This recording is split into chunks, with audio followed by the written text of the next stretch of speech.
বাঙালি জাতির স্বাধিকার আন্দোলনের অন্যতম প্রধান মাইলফলক ৬৯-এর ঐতিহাসিক গণঅভ্যুত্থান দিবস আজ। মুক্তিকামী নিপীড়িত জনগণের পক্ষে জাতির মুক্তি সনদ খ্যাত ৬ দফা ও পরবর্তীতে ছাত্র সমাজের দেওয়া ১১ দফা কর্মসূচির প্রেক্ষাপটে সংঘটিত হয়েছিল এই গণঅভ্যুত্থান।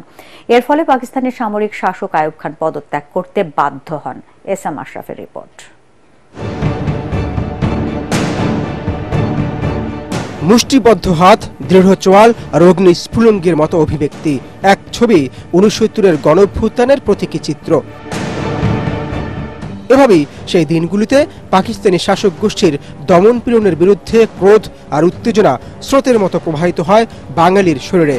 মূলত রক্তে আগুন বয়ে যায় ১৯৬৯-এর ২০ জানুয়ারি ঢাকা বিশ্ববিদ্যালয়ে ছাত্র সভা ও প্রতিবাদ মিছিলের কর্মসূচিতে পুলিশের গুলিতে আসাদ নিহত হলে বীর মুক্তিযোদ্ধা আব্দুস সালাম তার স্মৃতিচারণে নিয়ে যান সেই দিনগুলোতে।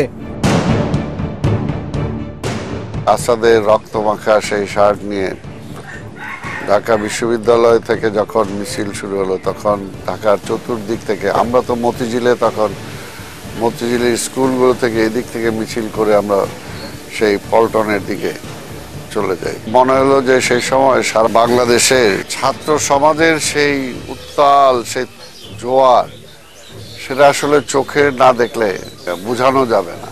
সেই দেশপ্রেমের মধ্যে দিয়ে তো আমাদের রাজনীতিতে সম্পৃক্ততা।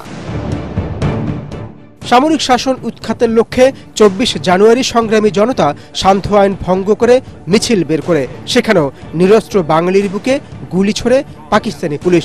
এরপর আর ঢাকা শহরের কোনো বাসায় কাউকে আটকে রাখা যায়নি। মানুষের ঢল নামে রাজপথে।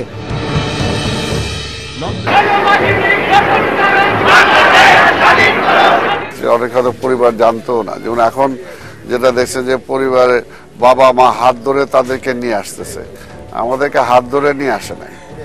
চেতনাটা মানে সেই সময় স্কুলের মধ্যে, যেটা আমি বারবার বলতে চাইতেছি, যে সে সময় স্কুলে পড়াকালীন ছাত্রছাত্রীদের যে চেতনা, তাই না, যে মূল্যবোধ, সেই সময় দেশপ্রেম ৫২ থেকে শুরু হয়েছে, ৬৯-এ সেটা পূর্ণতা পেয়েছে। ছাত্র রাজনীতির মধ্য দিয়ে একটা দেশ পরিবর্তন করা যায়, একটা দেশকে স্বাধীনতা যুদ্ধের দিকে নিয়ে যাওয়া যায়, সেটা মূল ভিত্তি হলো ৬৯।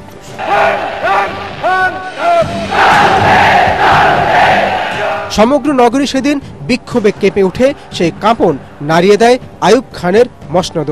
বীর মুক্তিযোদ্ধা আব্দুস সালাম মনে করেন এই অভ্যুত্থানই পরবর্তীতে বাংলাদেশকে স্বাধীন রাষ্ট্রের দিকে এগিয়ে নিয়ে যায়। এস.এম. আশরাফ, এটিএন বাংলা, ঢাকা।